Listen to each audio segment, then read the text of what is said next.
Hey everybody, and welcome back to Sip and Talk. All right, so everyone, welcome back for another deep dive with us. Last week, remember we were talking about all those TikTok refugees heading over to Xiaohongshu and finding out that maybe they kind of liked not having free speech. Yeah, well, it's funny how that works sometimes, isn't it? It really is. But this week, we're going down a completely different rabbit hole. Yeah. We're talking about the big guy himself, Trump back in the White House, TikTok's last-minute save, and things getting a little spicy over in Taiwan. Yeah, and Trump didn't waste any time. I mean, his first day back was just executive order after executive order.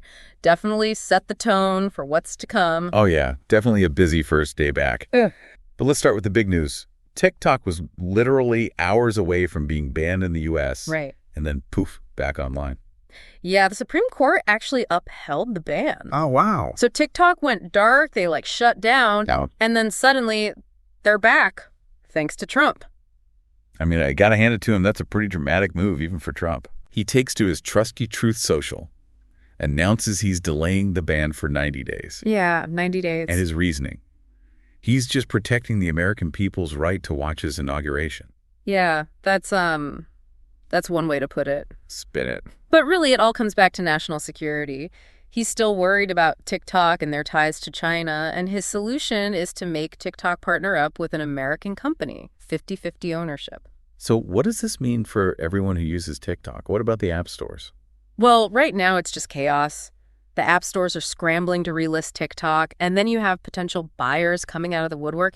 Did you hear about that AI startup, Perplexity AI? They're supposedly interested. Oh, wow. I did not hear about that. Yeah. So much happening all at once. Yeah. But even if they do find a buyer and make a deal, I mean, this whole process is going to take a while, right? Oh, yeah, for sure. Months, at least. But this isn't even the only thing on Trump's plate. I mean, he's got a whole agenda he's trying to push through. Remember that global unified tariff he was talking about during the campaign? Oh, yeah, that's right. Wasn't that like a 25% tariff? So 5%, yeah. On basically everything coming in from other countries. Yeah, everyone. Doesn't matter if it's Canada, Mexico, China, you name it. And he's also going hard on illegal immigration again. Back to building that wall, more deportations, the whole 9 yards. Wow, so much for mending fences with our neighbors. Yeah, it's a pretty aggressive approach. And when you combine that with the tariffs, I mean, you got to wonder what this is going to do to our relationships with other countries, especially China. They can't be happy about any of this. I can't imagine they are. But how is he even going to make all of this happen? Well, he's talking about using economic emergency powers to get these tariffs in place. It's giving some people Nixon flashbacks, which, let's be honest, is not a good look. Yeah, not at all. I mean, this is such a huge shift from what we saw with the Biden administration. All that focus on environmental policies and government regulation. Yeah, I mean, night and day. And it's not just about the policies themselves. Trump's also got this plan to basically gut the bureaucracy. He wants to replace all these key positions with his own people, political appointees. Wait, really? And he can just do that? Apparently so. He's calling it Schedule F. But a lot of experts are worried that this is just going to lead to chaos. I mean, how are things supposed to run smoothly when you have all this turnover and no one really knows what they're doing? It's like setting a house on fire and then expecting the firefighters to just figure it out. Exactly. And I'm a bit worried about what he's going to do. Remember his promise about mass deportations? Well, it wasn't just talk. He's reportedly actually doing it. Starting right now. Wow, going all out on day one. How many people were we talking about? The article doesn't say exactly, but it uses the word millions. Millions. And there's even a mention of ICE raids planned in Chicago, which is a sanctuary city. Wow, he's not messing around trade wars and mass deportations. It's like we're back in 2020. What else is on this Trump rewind tour? Get this. He's making a U-turn on energy and environmental policies. Remember those fuel efficiency standards that Biden pushed for? Yeah, the whole electric car thing. I was thinking about getting one. You might want to wait. Trump's not a fan of those standards. He thinks they're forcing people to buy electric cars, which he doesn't like. He's planning to relax those standards and focus on fossil fuels. It's drill, baby, drill all over again. Oh, no. Just when I thought the air was getting cleaner. Looks like it's back to gas guzzlers for us. It's definitely different from what Biden was doing. It seems like Trump's putting the economy ahead of the environment. But hold on, because there's more. We got to talk about what's happening in Taiwan. Remember that blue-white coalition? And yeah, that's the KMT and TPP, right? Right. Well, they've been busy. They've pushed through a bunch of new laws. Oh, right. I saw something about that. Wasn't it something about changing election laws and messing with the Constitutional Court? Yep. That's just the tip of the iceberg. They're also changing how the court operates, like who gets to be a judge and how long they serve. And then there's this whole financial reshuffling thing.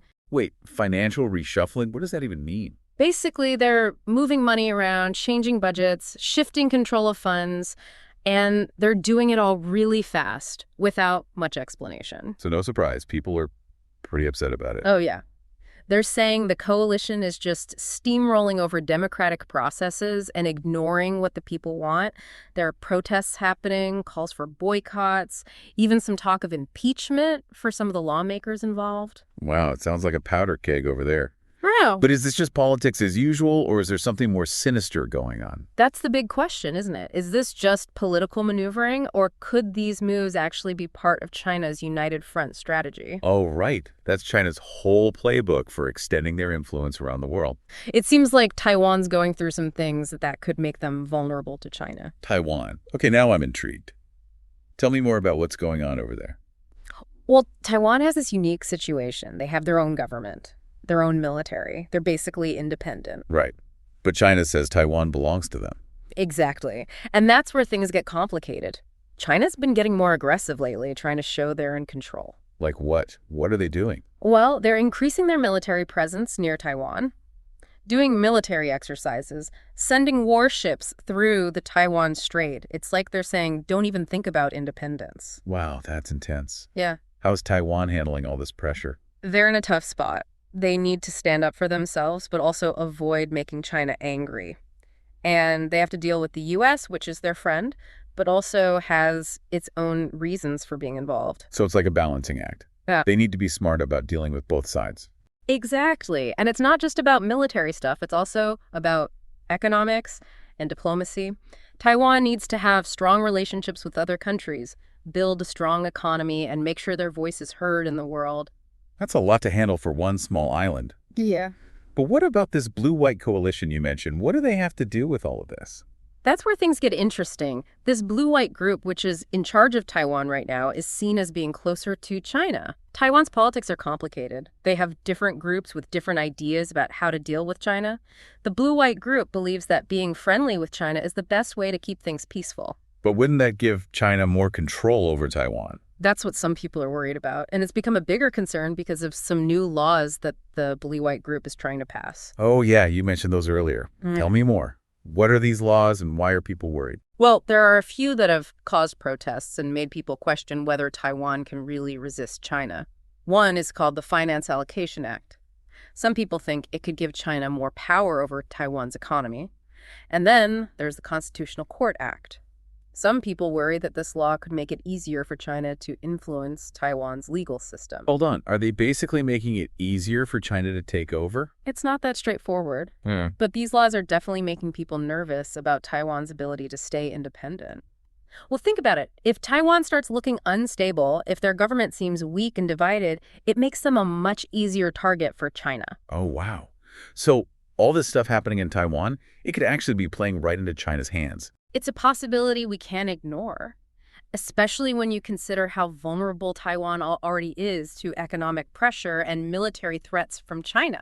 So basically, these moves by the blue-white coalition, they could be weakening Taiwan's ability to stand up to China. Exactly. And it also gives China more control over the narrative about Taiwan on the international stage. It's like they're playing a game of chess and Taiwan's the pawn. And no one wants to be the pawn, right? Yeah. But it's not all doom and gloom. There's still a lot of resistance in Taiwan. People are speaking out, organizing protests, and pushing back against these changes. So there's still hope.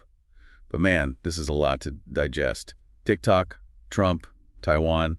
It's like the world is on fast forward. It definitely feels that way. But I think the important thing is to stay informed, pay attention to what's happening, and not be afraid to ask questions. It's like we're watching a whole new world order taking shape right in front of us. It's kind of scary, honestly. Yeah. But I guess that's what makes it so fascinating too, right? It's like this giant puzzle we're trying to put together. But let's back up for a sec. We've got Trump shaking things up back home, TikTok hanging on by a thread, and all this political drama in Taiwan. Are these things actually connected, or is this just a coincidence? Well, it's hard to say for sure, but I think they all point to this bigger trend we're seeing around the world. It's like a rise of nationalism.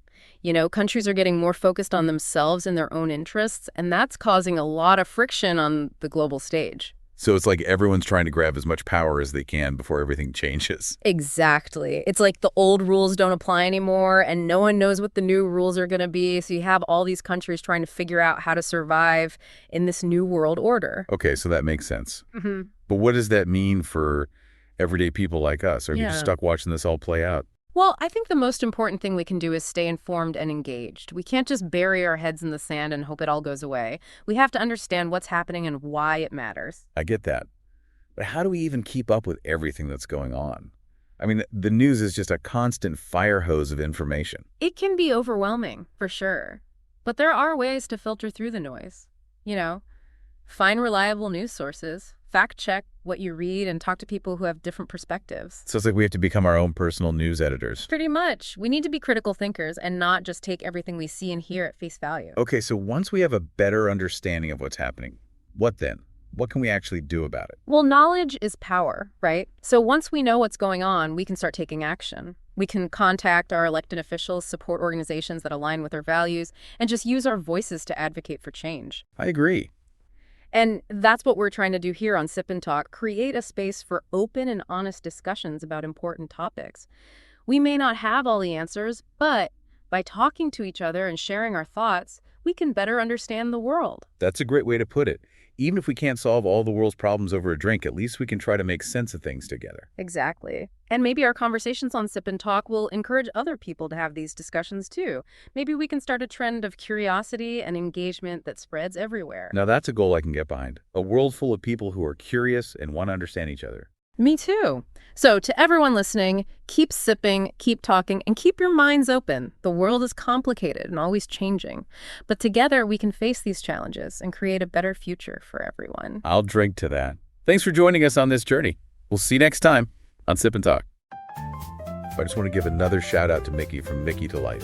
His channel is a treasure trove of inspiration, and he's a huge Sip and Talk fan. Absolutely. Make sure to check him out and maybe even share your awesome podcast intro with him once you've created it.